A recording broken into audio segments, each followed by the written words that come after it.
Para resumir en lo que hemos estado haciendo, hemos estado viendo este estudio sobre la iglesia. Hemos estado viendo recientemente, la idea de la cabeza de la iglesia, quien es el Señor Jesucristo, y vamos a estar viendo cómo eso circula para nosotros también dentro de la iglesia, qué tiene que ver Jesús como cabeza y el ejemplo que Él nos dejó y lideró para nosotros. Hemos estado viendo los oficios de Jesús como cabeza de la iglesia también, viendo que Jesús es el Mesías y viendo que la palabra Mesías es igual al Cristo, que significa el ungido, ¿verdad? Y habíamos visto que el ungimiento era una manera en que Dios santificaba a alguien en el Antiguo Testamento con aceite para algún oficio. Santificaba a alguien o a algo, ¿verdad? Vimos que los profetas, los sacerdotes y los reyes eran ungidos para santificarlos para sus ciertos oficios. También veíamos que los diferentes instrumentos del templo y del tabernáculo eran ungidos para santificarlos para su obra también, para los sacerdotes que estaban ahí. Y hemos estado viendo a Jesús como profeta, sacerdote y rey, y ese oficio que Él lleva en la iglesia hoy en día. Pero quiero ver también cómo Él ha puesto por nosotros un ejemplo a seguir en la iglesia hoy en día para nosotros. Y para esto quiero ver primero en Hechos capítulo 10, versículo 37 al 38. Dice: vosotros sabéis lo que se divulgó por toda Judea, comenzando desde Galilea, después del bautismo que predicó Juan, como Dios ungió con el Espíritu Santo y con poder a Jesús de Nazaret, y como éste anduvo haciendo bienes y sanando a todos los oprimidos por el diablo, porque Dios estaba con él. Hasta el momento estábamos viendo el ejemplo del Antiguo Testamento, donde Dios ungía con aceite a ciertas personas para tomar ciertos oficios. Pero hemos estado viendo que Jesús es llamado el ungido de Dios, el Cristo, el Mesías. Y aquí vemos cómo sucedió el ungimiento de Jesús. No era un ungimiento de aceite como el que veíamos en el Antiguo Testamento, sino que un ungimiento del Espíritu Santo de Dios. Esto que lo ponía a Él como para poner en práctica esos oficios que hemos estado viendo de profeta, sacerdote y rey. Pero quiero ver algo curioso con respecto a este ungimiento del Espíritu. Miren lo que dice Hechos, creo que tengo el versículo mal ahí, voy a corregirlo ahí cuando lo envíe. Pero dice aquí, en él también vosotros, habiendo oído la palabra de verdad, el evangelio de vuestra salvación, y habiendo creído en él, fuisteis sellados con el Espíritu Santo de la promesa. Esto está en Efesios capítulo 1, versículo 13. Que es las arras de nuestra herencia hasta la redención de la posesión adquirida para alabanza de su gloria. Y dice Primera de Juan capítulo 2 versículo 20, pero vosotros tenéis la unción del Santo y conocéis todas las cosas. Entonces vemos algo curioso aquí. Jesús, habiendo sido ungido por el Espíritu de Dios, que habíamos visto, ¿verdad? Aquí, Él comenzó su ministerio en esta tierra, profetizando el reino de Dios, predicando el evangelio del reino. También ofreciéndose como sacrificio a sí mismo en ese oficio sacerdocial que Jesús vino a hacer y que ahora sigue haciendo, intercediendo por los hombres ante Dios. Y también habíamos visto su unción que lo llevaba a ser rey de todas las cosas, rey del reino de Dios, ¿verdad? Quien tiene toda la autoridad y que dice la Biblia que toda lengua y toda rodilla confesará y se doblará ante Él por toda la eternidad. Pero ese mismo ungimiento del Espíritu Santo vemos que sucede con las personas que confían en Cristo como su Salvador. Otras partes de la Biblia lo llaman el bautismo del Espíritu Santo, ¿verdad? Que no estamos hablando del bautismo necesariamente cuando es sumergido en agua, sino el bautismo que cuando la persona recibe el Espíritu Santo, al haber puesto su fe en el Señor Jesucristo, el Espíritu Santo llega a morar dentro de esa persona. La Biblia lo conoce como el bautismo del Espíritu o también la unción del Espíritu. Entonces, habiendo visto que Cristo fue ungido con el Espíritu y que los creyentes hemos sido ungidos con el Espíritu, vamos a ver el privilegio y la responsabilidad de la iglesia en el compartir de los oficios de su cabeza, quien es Cristo, bajo el ejemplo y liderazgo que Él ha puesto para nosotros en este mundo. Primero, como profetas. Dice Mateo 28, 18 al 20. Jesús se acercó y les habló diciendo: toda potestad me es dada en el cielo y en la tierra. Por tanto, id, haced discípulos a todas las naciones, bautizándolos en el nombre del Padre y del Hijo y del Espíritu Santo, enseñándoles que guarden todas las cosas que os he mandado. Y aquí yo estoy con vosotros todos los días hasta el fin del mundo. Amén. ¿Cuál era el trabajo de los profetas? Ir y compartir la palabra de Dios. Jesús vino y empezó en su ministerio a predicar el evangelio del reino, diciendo arrepentidos porque el reino de Dios se ha acercado. Y cuando Jesús partió de esta tierra para estar con el Padre y enviar al Espíritu, dio este mandamiento a sus discípulos y a todo creyente que confiara en Él, que salieran y predicaran el evangelio. Cristo nos dio un oficio profético, tal como el que estaba haciendo Él cuando estaba en esta tierra, el de predicar el evangelio, de llevar la palabra de Dios a las naciones. Y vemos aquí cómo hemos recibido ese mandamiento de Jesús de ir y llevar la palabra a el mundo, ¿verdad? A compartir la palabra y compartir el evangelio. Entonces vemos nuestro deber profético en ese sentido de llevar la palabra de Dios al resto de las personas. También vemos uno sacerdocial. Vemos en 1 de Pedro capítulo 2, acercándonos a Él, piedra viva, desechada ciertamente por los hombres, mas para Dios escogida y preciosa, vosotros también, como piedras vivas, sed edificados como casa espiritual, sacerdocio santo, para ofrecer sacrificios espirituales aceptables a Dios por medio de Jesucristo. Entonces sabemos que el oficio de un sacerdote en el Antiguo Testamento era ser un mediador entre Dios y los hombres, era ofrecer sacrificios por los pecados suyos y por los de los hombres, y tener una comunicación y relación personal con Dios mismo. Sabemos que Jesús vino a obrar en ese oficio de sacerdocio, ¿verdad? Él ofreciéndose a sí mismo en la cruz del Calvario como sacrificio por todos nosotros, y Él siendo el vínculo, el mediador entre Dios y los hombres. Y ahora vemos que tenemos un privilegio estando dentro de Cristo de acercarnos a Dios, acercándonos a Él, a Cristo y a Dios, teniendo una relación personal con Él, ¿verdad? Y así podemos nosotros, tal como los sacerdotes del Antiguo Testamento, tener una comunicación directa con Dios. Y además dice, ofreciendo sacrificios espirituales aceptables a Dios por medio de Jesucristo. Ahora aquí es donde cambia la cosa un poco, porque en el Antiguo Testamento los sacrificios que ofrecían los sacerdotes era para cubrir sus pecados y cubrir los pecados del pueblo. Pero ya Jesús ofreció el único y suficiente sacrificio, se ofreció a Él mismo sobre la cruz, llevándonos a poder tener una relación con Dios, ¿verdad? Como dice en Juan capítulo 17, versículo 3. Esta es la vida eterna que, lo vamos a ver aquí más adelante, pero el cual es conocer a Dios y a Jesucristo a quien ha enviado. Pero ahora el sacrificio que Dios pide de nosotros no es sacrificio de animales o de sangre o de corderos, sino que dice Romanos 12:1, así que hermanos, os ruego por las misericordias de Dios que presentéis vuestros cuerpos en sacrificio vivo, santo, agradable a Dios, que es vuestro culto racional. Note que no está diciendo que nos sacrifiquemos a nosotros mismos o que nos quitemos la vida o que sacrifiquemos animales en nuestro lugar. Ya nuestro pecado ha sido pagado, ha sido borrado por la sangre de Jesucristo. Los que hemos confiado en Cristo, ahora ofrecemos nuestras vidas como sacrificios vivos. Es lo que les decía el jueves, ¿verdad? Es fácil decir que moriríamos por Dios, pero más difícil decir que viviríamos por Él, porque eso es un verdadero sacrificio.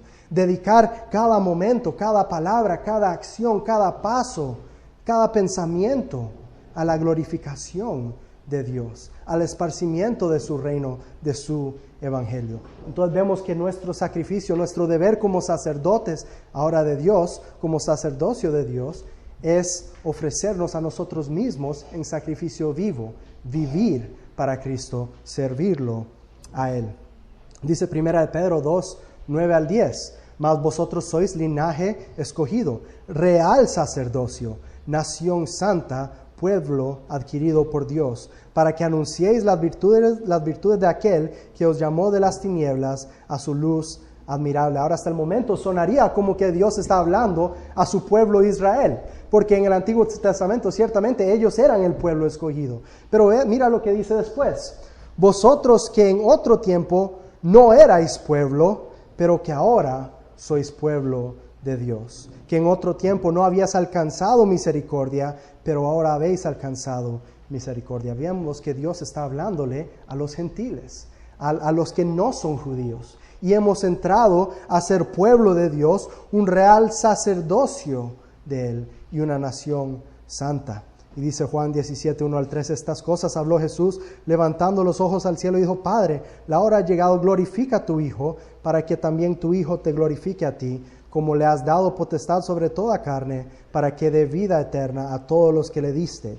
Y esta es la vida eterna, que te conozcan a ti, el único Dios verdadero, y a Jesucristo, a quien has enviado. Entonces podemos ver que Dios lo que ha hecho por medio de Jesús es traernos a una relación con Él, una comunicación directa. Ya no necesitamos un mediador humano, por decirlo así. No es como ciertas religiones que dicen que para poder comunicarte con Dios tienes que ir a tal persona, hablarle a esa persona, y esa persona va a llevar tu oración a Dios. No, nosotros tenemos una comunicación directa, un vínculo directo con nuestro Señor por medio del Señor Jesucristo, quien nos ha lavado y nos ha llevado a tener una relación con Él. Y dice que somos llamados un real sacerdocio. Tenemos también ese oficio de sacerdocio.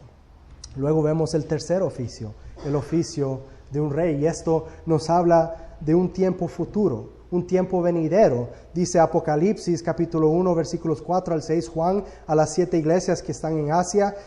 Para los que no saben, tal vez el libro de Apocalipsis es una visión que tuvo Juan con respecto a tiempos venideros. Entonces esto habla del futuro, pero dice: gracia y paz a vosotros, del que es y que era y que ha de venir, y de los 7 espíritus que están delante de su trono, y de Jesucristo, el testigo fiel, el primogénito de los muertos, y el soberano de los reyes de la tierra, al que nos amó y nos lavó de nuestros pecados con su sangre, y nos hizo reyes y sacerdotes para Dios su Padre.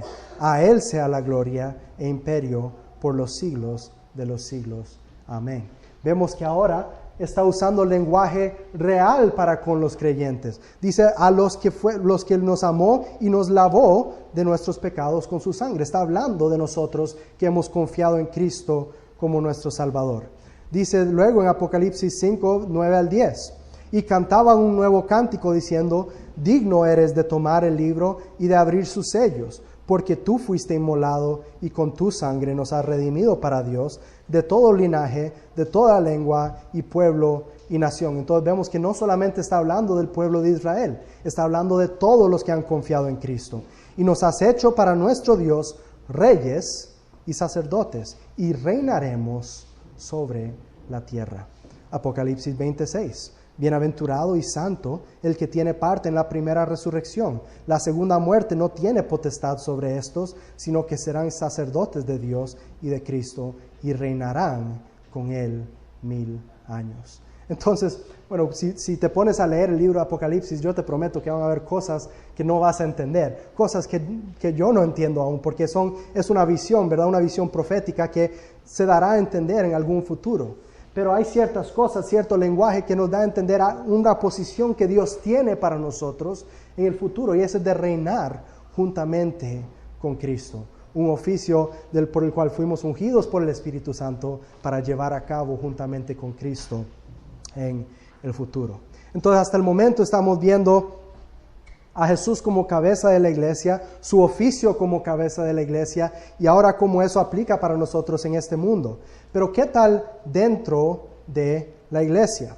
Entonces lo que quiero ver ahora y lo que vamos a estar viendo por las próximas semanas es en 1 Corintios 11. Vamos a ver cómo debemos de honrar a nuestras divinamente constituidas cabezas en la iglesia de Dios. ¿A qué me refiero con divinamente constituidas? Me refiero a que cuando la Biblia habla de este orden de cabezas en la iglesia, no son cosas que constituyeron los hombres. No es algo que entró el hombre para decir, mira, bueno, así es como queremos hacer la iglesia. Acuérdense lo que estábamos hablando al comienzo de este estudio. ¿La iglesia qué es? ¿La casa de quién? De Dios. No es la casa de los hombres. El que constituye el orden en la iglesia es Dios, el dueño de la casa, ¿verdad? Entonces, les había mencionado que van a haber versículos que nos van a costar tal vez un poco entender o querer entender, pero les animo a que nos acerquemos a estos versículos con un corazón abierto, una mente abierta, para entender qué es lo que Dios quiere que entendamos por medio de lo que Él constituyó en su palabra. Entonces, vamos a leer 1 Corintios, para leer todo el contexto del versículo 2 al 16. Si tienen su Biblia, si no lo pueden ver, lo pueden ir viendo ahí. Lo voy a leer en voz alta para que puedan ir escuchando también. 1 Corintios 1 Corintios 11, versículo 2 al 16, dice: Os alabo, hermanos, porque en todo os acordáis de mí y retenéis las instrucciones, tal como os las entregué. Pero quiero que sepáis que Cristo es la cabeza de todo varón, y el varón es la cabeza de la mujer, y Dios la cabeza de Cristo. Todo varón que ora o profetiza con la cabeza cubierta, afrenta su cabeza. Pero toda mujer que ora o profetiza con la cabeza descubierta, afrenta su cabeza. Porque lo mismo es que si se hubiese rapado. Porque si la mujer no se cubre, que se corte también el cabello. Y si le es vergonzoso a la mujer cortarse el cabello o raparse, que se cubra. Porque el varón no debe cubrirse la cabeza, pues él es imagen y gloria de Dios. Pero la mujer es gloria del varón. Porque el varón no procede de la mujer, sino la mujer del varón. Y tampoco el varón fue creado por causa de la mujer, sino la mujer por causa del varón. Por lo cual la mujer debe tener señal de autoridad sobre su cabeza por causa de los ángeles. Pero en el Señor ni el varón es sin la mujer, ni la mujer sin el varón. Porque así como la mujer procede del varón, también el varón nace de la mujer. Pero todo procede de Dios. Juzgad vosotros mismos. ¿Es propio que la mujer ore a Dios sin cubrirse la cabeza? La naturaleza misma no os enseña que el varón le es deshonroso dejarse crecer el cabello. Por el contrario, a la mujer dejarse crecer el cabello le es honroso, porque en lugar de velo le es dado el cabello. Con todo eso, si alguno quiere ser contencioso, nosotros no tenemos tal costumbre ni las iglesias de Dios.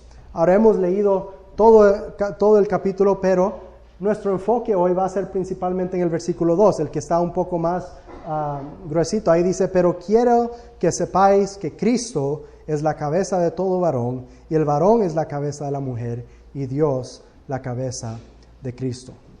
Quiero dejar claro algunas cosas antes de entrar a este versículo. Primero, cuando hablamos de la palabra cabeza en la Biblia, nos habla de autoridad, sujeción y responsabilidad. Lo que no se refiere esta palabra es opresión, inferioridad o de una ejerción o abuso de poder.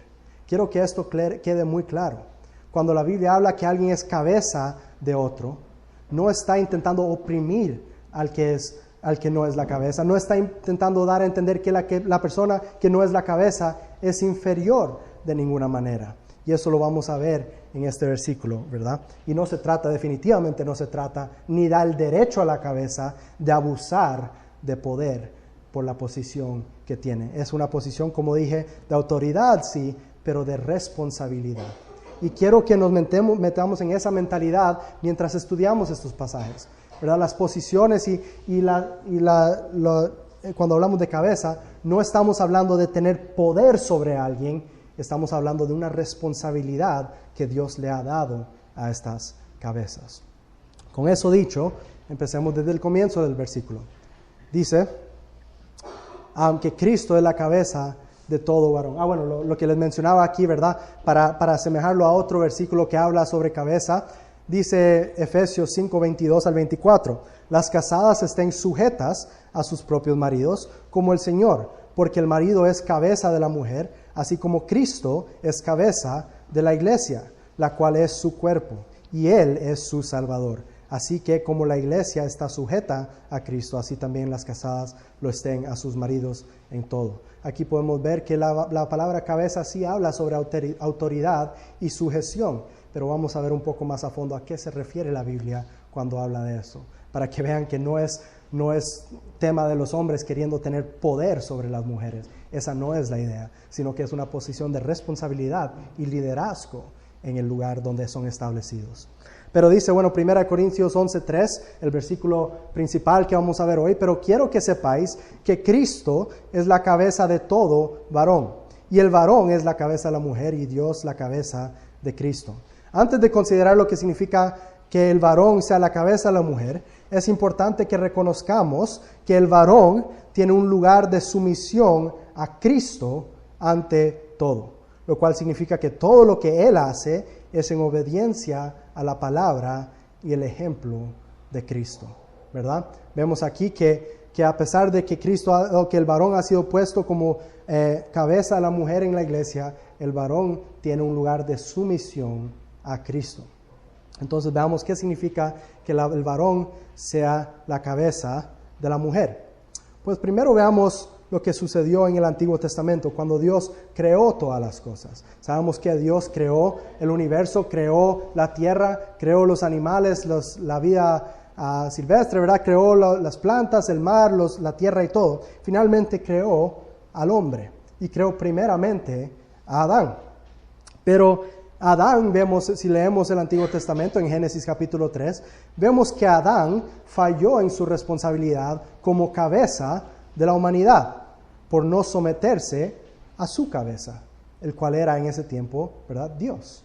Dice Génesis 3:17, y al hombre, dijo Dios hablándole al hombre, después de que él había desobedecido a Dios y tomado del fruto y había comido de él, dijo, por cuanto obedecisteis la voz de tu mujer y comisteis del árbol de que te mandé, diciendo, no comerás de él, maldita será la tierra por tu causa, con dolor comerás de ella todos los días de tu vida.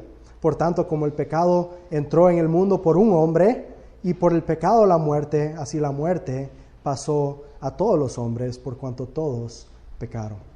Sabemos que el problema que sucedió en Génesis capítulo 3 fue que, la mujer, habiendo sido engañada, que vamos a ver más adelante, escuchó la voz de la serpiente en vez de obedecer la voz de Dios. Luego el hombre escuchó la voz de su mujer cuando le dio de comer, en vez de seguir sabiendo bien cuál era el mandamiento de Dios. No es tanto el problema de haber puesto atención a lo que dijo la mujer, sino por haber no puesto como prioridad la palabra de Dios. Y a pesar de que la mujer fue la primera en ser engañada y tomar del fruto que no debía, ¿quién fue el responsable al final? Dios puso como responsable a Adán, porque él era la cabeza de la humanidad, él era la cabeza de su hogar, de su mujer, ¿verdad? Y a pesar de que sí, Eva fue la primera en ser engañada y tomar del fruto, Adán era responsable sobre su casa. Entonces vemos que la culpa al final cayó sobre Adán. Por medio del el pecado entró al mundo por medio de un hombre, y por el pecado la muerte. Entonces aquí podemos ver un poco de lo que significa ser la cabeza. Significa que él tiene una gran responsabilidad sobre su casa, y como vamos a ver, sobre cualquier puesto en el que lo ha puesto Dios. Pero era necesario que él fuera sometido a Dios, a su cabeza, el cual Dios, obviamente, siendo el creador, no hay otro sobre él, y él es la cabeza sobre todo.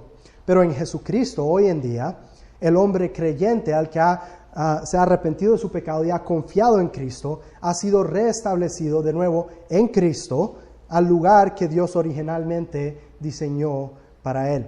El hombre ha sido renovado en Cristo, y por eso debe sujetarse a Cristo como cabeza. Anteriormente, directamente respondía al Padre, a Dios, ¿verdad? Y Adán fue dado la administración sobre toda la creación, sobre toda la tierra. Pero por haber pecado, perdió esa comunión que tenía con Dios, fue sacado del huerto y perdió su posición como cabeza.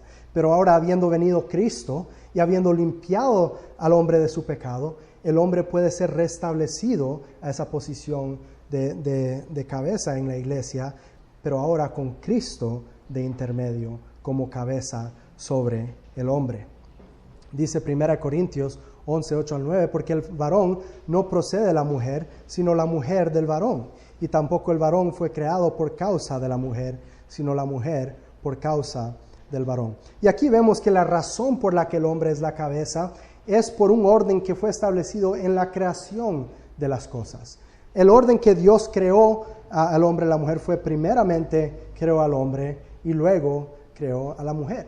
Entonces lo que sucede en el orden de cabezas de la iglesia simplemente es un reflejo de la creación que Dios hizo al comienzo. Génesis 2, 15 al 17 dice, tomó pues Jehová Dios al hombre y lo puso en el huerto de Edén para que lo labrara y lo guardase.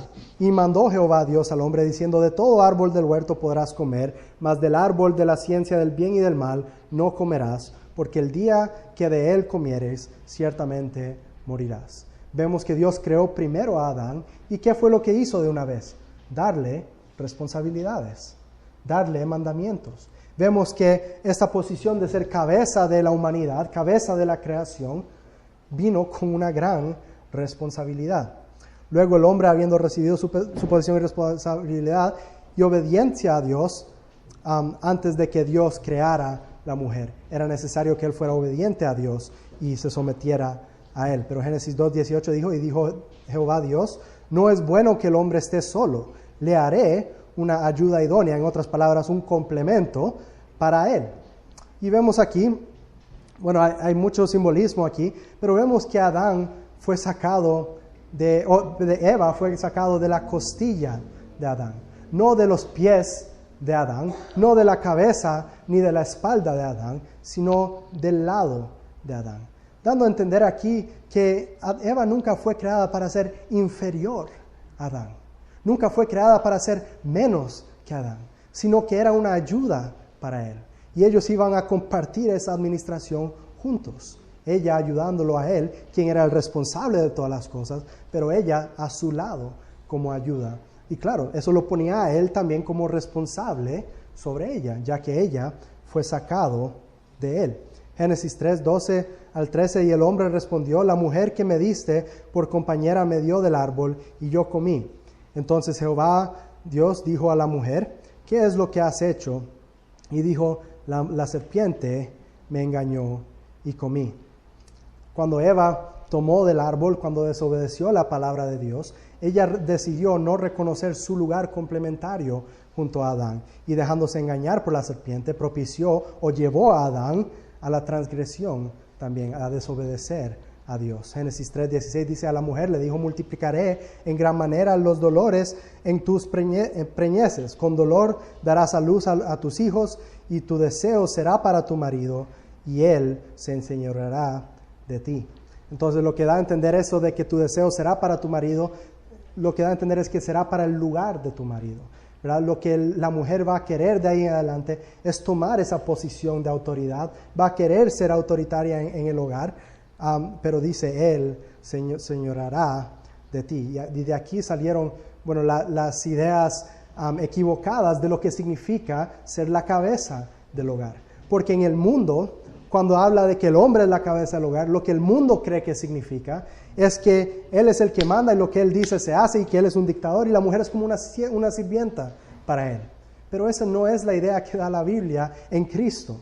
En Cristo, ¿verdad? La idea de ser cabeza del hogar, como vamos a ver más adelante, es que Cristo es seguir el ejemplo que dio Cristo con su iglesia. Cristo, siendo la cabeza de la iglesia, se dio a sí mismo por la iglesia, amando a la iglesia.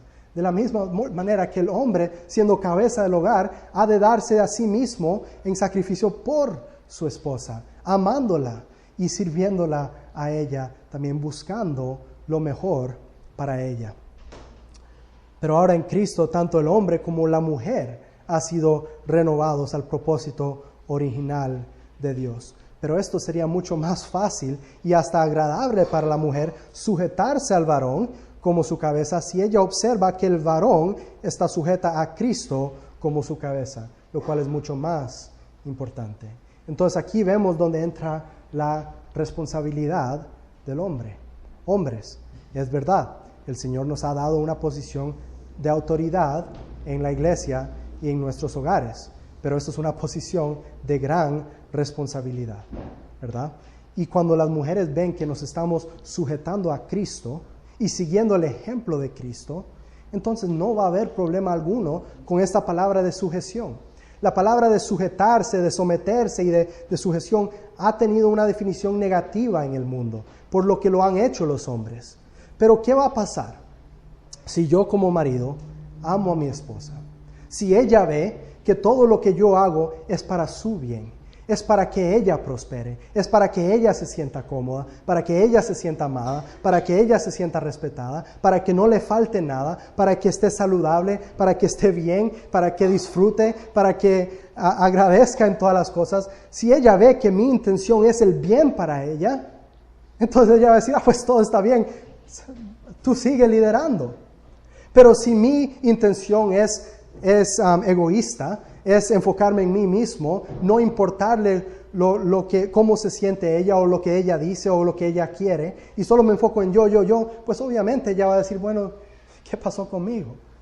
Prometiste amarme y respetarme y entregarte a mí, según la palabra, pero solo te estás enfocando en ti mismo. Y ahí es donde vienen los pleitos, ¿verdad?